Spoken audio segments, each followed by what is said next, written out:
They win in Utah. They survive 18 threes from the Utah Jazz. They put up a season-high 143 points. And, guys, a monster game from Luka Doncic, a 40-point triple-double. They took care of the basketball tonight. Yeah. Season low, 7 turnovers. They got a great game from LeBron, and role players stepped up. Good balance tonight as well, James. 6 players in double figures. I like the balance. Obviously, Luka led the team. You know, he's going to get his points. But I thought the role players tonight really stepped up. I thought Hayes was a big factor. He altered shots, got some rim runs and some alley-oops. I thought Jake played a very crucial role in his hustle plays and some of the things he was able to do. And then Marcus, you know, knocking down big shots before he fouled out. But, you know, the Lakers, they gave up a lot of points. I thought it was an all-star game in the first half. But other than that, they held on, came back in the second half and collapsed the defense a little bit and hit some shots and got the W on the road. Yeah, I think that start of the fourth quarter defensively is what kind of set the tone for them. Both teams kind of slowed down. We kind of predicted this to be in the 130s and 140s, and it ended up being that. So everybody scored, bench production, starters production. Everybody got a chance to get some baskets tonight. But the Lakers were the first team to kind of get some stops, slow it down. Early in that fourth quarter, they were able to take advantage and take the lead when they were down, you know, double digits at one point. But then they turned it up, and then toward the end, it still kind of went back and forth. Some little sloppiness. But they found some moments where they could play some good defense to get them, you know, back in that game. Yeah, the Utah Jazz scored the 3rd most points in the league, but the Lakers tightened it up when they needed to, and also key rebounds down the stretch. Let's talk Luka Doncic, guys. 40-point triple-double. That's the 10th time in his career he's done that. Only 3 players have done it more. Oscar Robertson, James Harden, and Russell Westbrook. Also, guys, it's his 24th game with 40 and 10. That passes Tiny Archibald, big game James, for 3rd all time. So I feel like every single night we are saying this. He also has the longest streak ever in Laker franchise history with at least 25 and 5. He did that at halftime tonight in this game. Geeta, he is that good at the age of 26. You know, a lot of players have a complete toolbox. Very intelligent and knowing, you know, some of those passes he made to Hayes tonight, most people just can't make those or see that. And I just think he's a major asset to any team, but to the Laker team, he gets everybody involved, and just the way he just can control a game with the ball in his hand, it's just pretty amazing. Yeah, I mean, he is a system, right? He kind of creates the system of how he plays. And we were talking earlier, it's crazy how easy he makes it look when he scores 35, 40, 45. You know, the other night he had 35, and you're like, you know, it looked like he had an off night or wasn't as impactful, but he's still scoring. It's not easy to score 35 points, and he does it every night in, night out. Not only is he doing that, but he's rebounding, he's finding guys, and the risky passes that most guys are scared to make, he throws it on a dime, and he connects most of the time. So, end of the game, Jackson Hayes, he just throws it up from half court. Like, what are you doing? It's like, you know, 40 seconds. We don't need a turnover.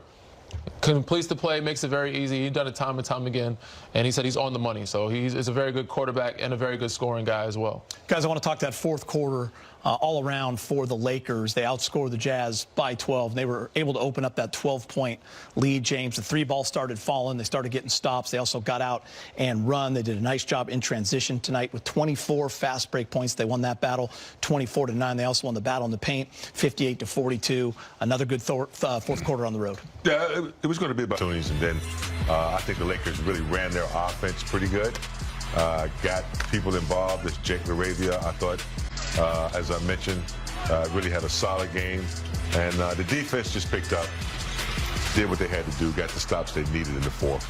And I think the turning point was my guy, shoot your shot guy, Marcus Smart, hitting those 3 threes. You know, they didn't expect that to happen in the 4th quarter before he fouled out.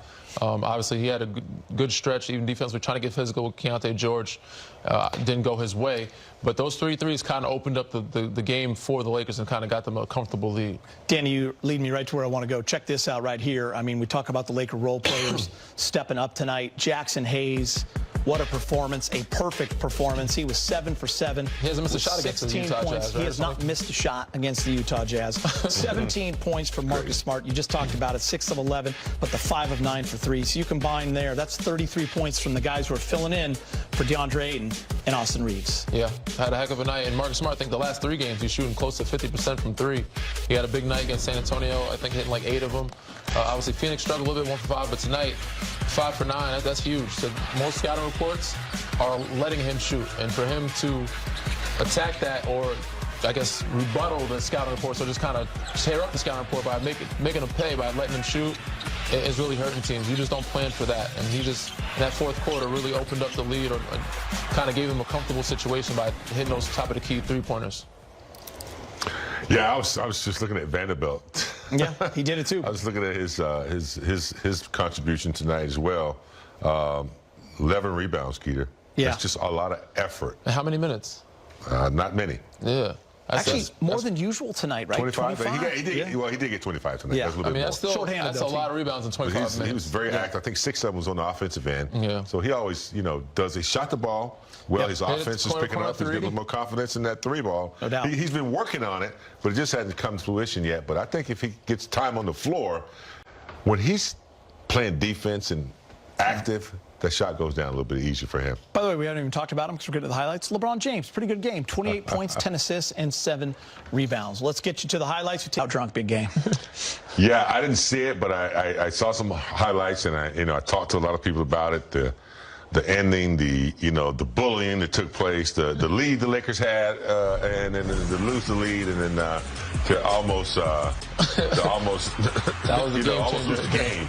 It wasn't a pleasant way to win, but we'll take it. Yeah, I mean, I missed the beginning part of it, but I walked in right at the perfect time. I was walking into a set, doing a podcast. I walked in right. I missed like beginning of the 4, but right when the last 2 minutes to go, I walked in right. I was like, 11, it's a good game. Yeah. It's a solid win for the Lakers. On the road, Phoenix is a good team. And next things started crumbling. And then all these plays happened, some turnovers, a couple bad shots. They got hot. Dillon hit some shots. Book hit a shot or 2. Gillespie hit a 3. And then a couple calls down the stretch kind of made it mucky. It was messy. But, I mean, as a fan, it was fun to watch to see the back and forth. But as a person that's watching, like as a basketball player, or like if a coach will, not that I'm a coach, yeah, you look at like, man, this is really messy. Yeah, up 20, 7.5 minutes, about to go up 22, and then it was no longer. Yeah. But they got the win. So no AR tonight, no DeAndre Ayton, no Gabe Vincent. So LeBron, Luka combo, they'll be your big 2. Luka mentioned this, that he and LeBron had a meeting with JJ, and I'm not sure if it's just those 2 or the whole team, but how he needs a little more on the defensive end from his superstars. And Luka admitted to that, like, hey, I want to get back to where I was in the beginning of the season defensively. But listen, big game, bottom line, those 2 are always going to be the tone setters for this team. Yeah, of course. And, it's a coach's job to kind of, correct what he sees, correct what he sees on video, what his coaching staff sees. And I think the great ones, they respect that, and they know that they have to, pick it up on both ends of the court. But these guys are professionals, and I think professionals, they kind of accept that constructive monitoring of themselves, constructive criticism, if you will, and they go out and try to, lead as the leaders. I mean, defense is always going to be an emphasis, right? If you want to win championships, they say it for a reason.